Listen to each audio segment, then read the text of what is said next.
Ah, savoir couper la parole, mais sans gâcher la conversation. C'est tout un art, surtout en français.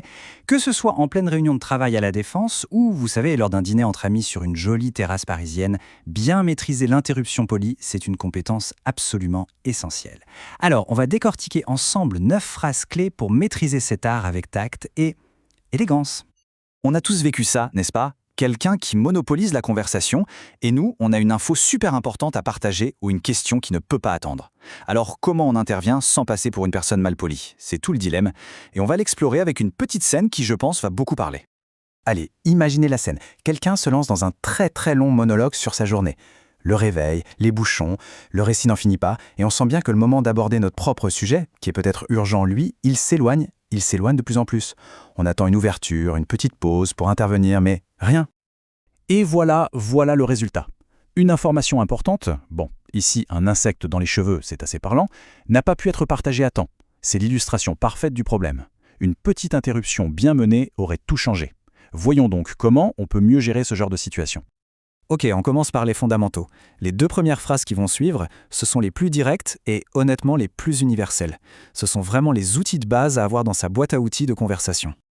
Alors, la toute première, c'est le grand classique, la plus universelle. Excusez-moi de vous interrompre. C'est simple, c'est direct et ça annonce tout de suite une intention polie. Évidemment, si on tutoie la personne, ça devient tout simplement « excuse-moi de t'interrompre ».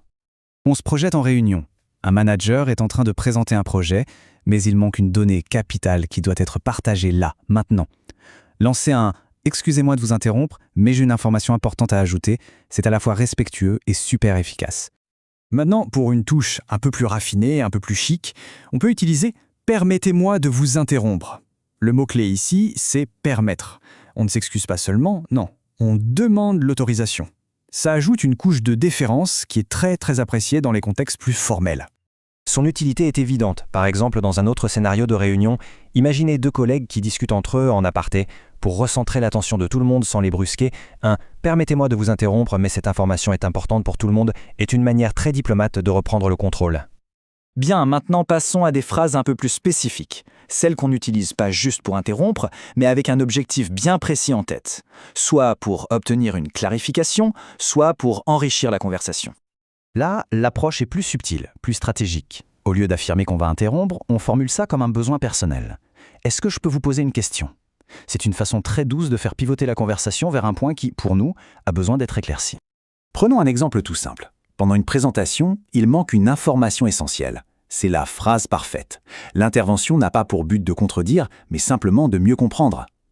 Excuse-moi, est-ce que je peux te poser une question? Qui est notre fournisseur principal? L'interruption devient un outil pour construire, pour clarifier. Le point crucial ici, c'est le signal positif qu'on envoie. On n'interrompt pas pour casser la dynamique, mais au contraire, pour construire. J'aimerais ajouter quelque chose.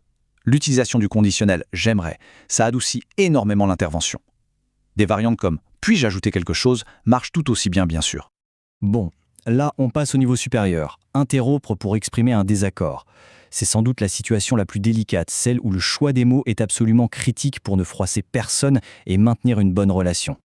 Si je peux me permettre, celle-là elle est formidable parce que sa mécanique est très habile. En une seule petite phrase, on arrive à interrompre poliment, à demander la permission de parler et surtout à préparer psychologiquement l'autre personne à entendre une nuance ou une critique constructive. C'est très fort.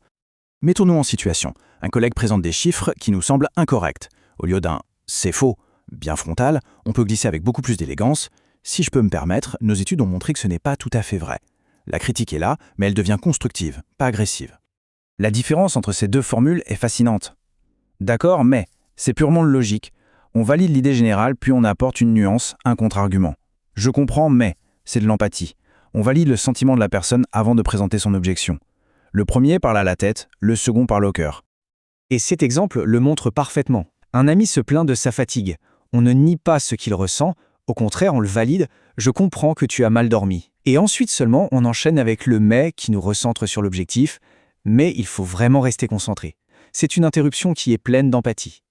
Allez, on termine avec 2 techniques un peu plus avancées. Elles sont parfaites pour des contextes plus formels ou pour des interventions qui doivent être particulièrement brèves et diplomatiques. J'aime beaucoup celle-ci, avant de continuer. C'est malin parce que c'est une interruption qui contient une promesse. La promesse de rendre la parole tout de suite après. La personne sait que ce ne sera qu'une toute petite parenthèse, et donc elle est beaucoup plus prête à l'accepter. C'est l'outil parfait pour glisser une dernière pensée juste avant que la conversation ne passe à un autre sujet.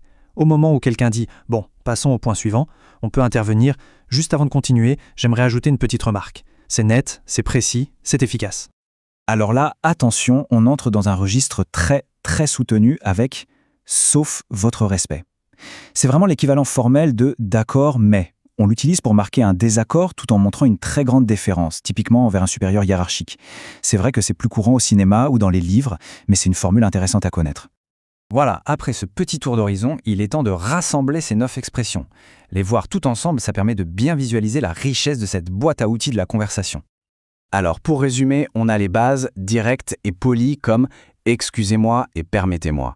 Pour clarifier ou ajouter quelque chose, on a « puis-je poser une question » et « j'aimerais ajouter quelque chose ».